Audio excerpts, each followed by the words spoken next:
एक बार पाकिस्तान के खिलाड़ी मोहम्मद रिजवान ने कहा था, या तो विन है या तो लर्न है। हम लोग मैच नहीं हारते, या तो जीतते हैं या तो सीखते हैं। इसी फॉर्मूला पे नेपाल का टीम काम कर रहा है। जिस तरीके से नेपाल भर्सेस युएसए को मैचमा नेपालले हारको सामना गरेको छ त्यो धेरै नै खराब हो, किनभने नेपालले 10 विकेटको नोक्सानमा 271 रन बनाएको थियो। 271 रन ओडिआई को लागि नेपालको लागि अलिकति राम्रो नै स्कोर हो। तैपनि नेपालले लास्टमा हुन्छ नि, जुन दिन ब्याटिङ चल्छ त्यो दिन बोलिङ चल्दैन, जुन दिन बोलिङ चल्छ त्यो दिन फिल्डिङ चल्दैन।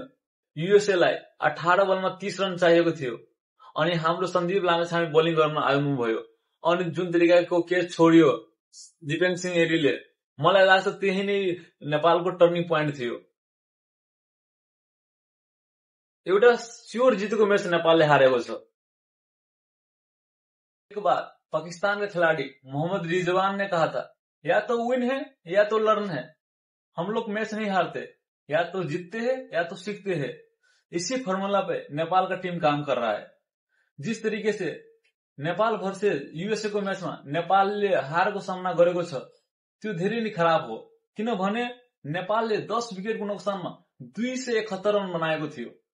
271 रन ओडिआई को लागि नेपालको लागि अलिकति राम्रो नै स्कोर हो।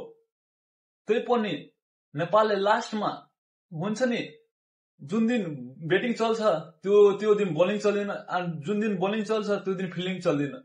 युएसए लाई 18 बलमा 30 रन चाहिएको थियो अनि हाम्रो सन्दीप लामेछाने बोलिङ गर्न आउनुभयो अनि जुन तरिकाको क्याच छोड्यो दिपेन सिंह एरीले, मलाई लाग्छ त्यही नै नेपालको टर्निङ पोइन्ट थियो। एउटा स्योर जितेको मैच नेपालले हारेको छ।